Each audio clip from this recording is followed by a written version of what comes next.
السلام علیکم محترم ناظرین و سامعین، خوش آمدید کہتے ہیں آپ کو ہمارے اس چینل کے اندر۔ کوہ کاف کا ذکر تو آپ نے بچپن میں بہت سی کہانیوں میں سنا ہوگا، جیسے ایک بادشاہ کی بیٹی محل کی چھت پر گھوم رہی ہوتی ہے اور ایک دیو اس کو اٹھا کر کوہ کاف میں قید کر دیتا ہے۔ بادشاہ مختلف ممالک کے شہزادوں کو اس مہم پر روانہ کرتا ہے کہ جو میری شہزادی کو واپس لائے گا میں اس کی شادی اپنی بیٹی سے کر دوں گا۔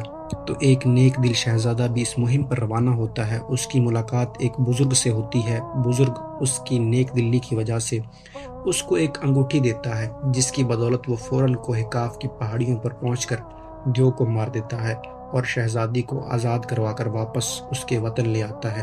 شہزادی کی شادی اس شہزادے سے ہو جاتی ہے اور دونوں ہنسی خوشی رہنے لگتے ہیں۔ اس طرح کی ملتی جلتی کہانیاں آپ نے ضرور پڑھی ہوں گی، لیکن شاید آپ کو معلوم نہ ہو کہ کوہ کاف اصل میں ہے کہاں۔ کوہ کاف، جس کو کوہ قفقاز بھی کہتے ہیں، بحیرہ اسود اور بحیرہ کوزین کے درمیان خطہ قفقاز کی ایک پہاڑی سلسلہ ہے جو ایشیا اور یورپ کو جدا کرتا ہے۔ کبھی اس کا شمار روس میں ہوتا تھا، لیکن روس کے ٹوٹنے کے بعد اب یہ حصہ چنچنیا میں شمار ہوتا ہے۔ کوہ کاف کے پہاڑی سلسلے کی بلند ترین چوٹی ماؤنٹ البروس ہے، جو 18,506 فٹ اور 5,642 میٹر بلند ہے۔ یہ واضح نہیں ہے کہ کوہ کاف کا سلسلہ یورپ میں ہے یا ایشیا میں، اس لیے کہ یہ پہاڑی سلسلہ کافی طویل ہے، جو تقریباً 1100 کلومیٹر لمبا اور 160 کلومیٹر چوڑا ہے۔ کوہ کاف کے شمالی دامن میں واقع چنچنیا کی چھوٹی سی جمہوریہ، اس کا رقبہ 15,000 مربع کلومیٹر ہے اور آبادی 10 لاکھ سے بھی کم، صدیوں سے روس سے نابرد آزما رہی ہے۔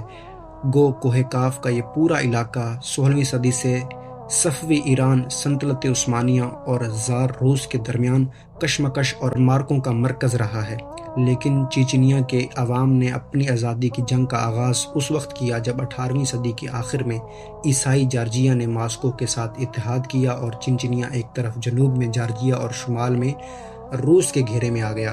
قفقاز کا پہاڑی سلسلہ شمالی قفقاز اور ماروا قفقاز میں تقسیم کرتا ہے۔ شمالی قفقاز روس کی سرزمین ہے، جبکہ ماروا قفقاز میں خود مختار ریاستیں جارجیا، آرمینیا اور آذربائیجان واقع ہیں۔ قفقاز کے پہاڑ کافی ڈھلوان ہیں۔ اس پہاڑی سلسلے میں 5,000 میٹر سے زیادہ لمبے چند پہاڑ ہیں۔ سب سے اونچے پہاڑ ایلبروس اور کازبیک ہیں، جن کی بلندی بالترتیب 5,642 اور 5,033 میٹر ہے۔ ان پہاڑوں کی برف کی سفیدی چادر میں لپٹی ہوئی دو چٹائیاں ہیں۔ دراصل یہ پہاڑ مردہ آتش فشاں ہیں۔ پہاڑوں کی مخروط شکل ڈھلوانوں پر گرم گیسوں کا اخراج اور معدنی پانی کے سرچشمے آتش فشانوں کے گزرے وقت میں پھٹنے کی یادیں دلاتے ہیں۔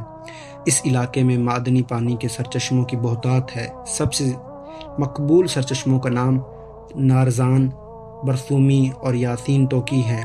ان کے قریب مشہور صحت گاہیں اور تفریحی مقامات واقع ہیں، جہاں روسی لوگ سوویت زمانے سے آرام و تفریح کرنا پسند کرتے ہیں۔ شمالی قفقاز کے حالات موسمی طور پر معتدل ہیں۔ اونچے پہاڑ گرم جنوبی ہواؤں کو وہاں نہیں آنے دیتے، جبکہ یوں ٹھنڈی شمالی ہوائیں اس علاقے تک نہیں پہنچتی۔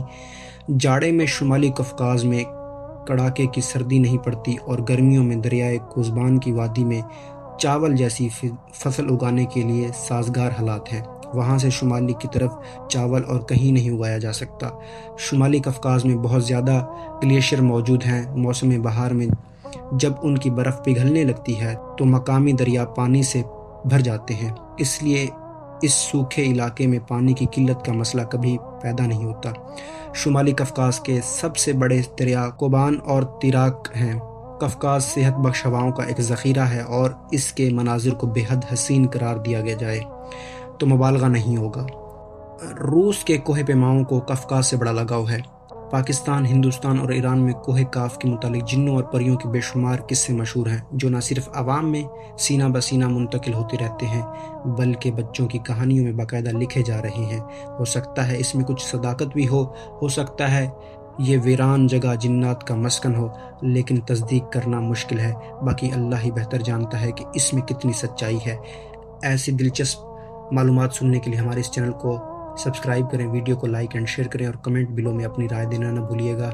جزاکم اللہ خیر و احسن الجزا۔